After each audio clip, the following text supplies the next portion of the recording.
सोमवारी संध्याकाळी देशाची राजधानी दिल्ली हादरली.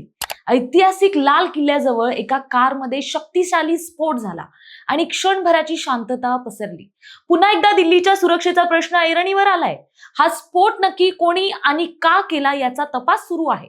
आतापर्यंत हाती आलेल्या माहितीनुसार जाणून घ्या राजधानी दिल्लीत नेमकं काय झालंय. नमस्कार, मी प्राची शिरकर आणि आपण पाहत आहात प्रहार न्यूज लाईव्ह. नेहमीप्रमाणेच दिल्लीचं जनजीवन सुरू होतं.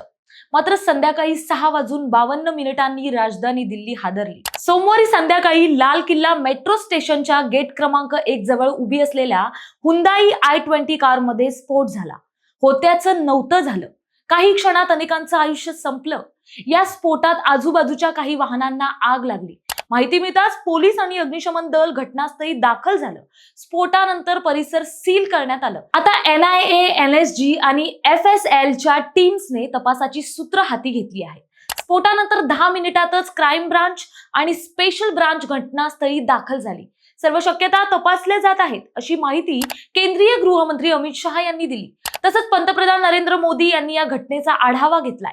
पंतप्रधान मोदी यांनी या घटनेतील पीडितांना शोकसंवेदना व्यक्त केल्या आणि तपास जलद गतीने करण्याचे निर्देश दिले. दरम्यान गाडीचा नोंदणीकृत मालक मोहम्मद सलमान याला गुरुग्रामहून ताब्यात घेण्यात आलंय.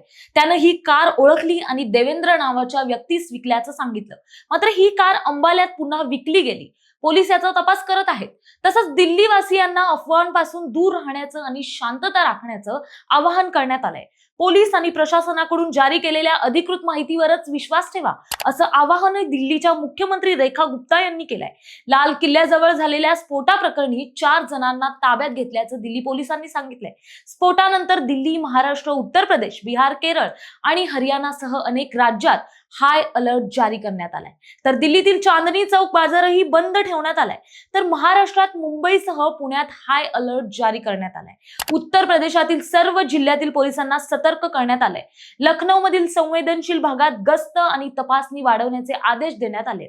दिल्लीतील या स्फोटाने देशाला पुन्हा एकदा दहशतवादाच्या संकटाची जाणीव करून दिली आहे. या विषयावरील पुढील प्रत्येक अपडेटसाठी आमच्या सोबत जोडलेले रहा. धन्यवाद.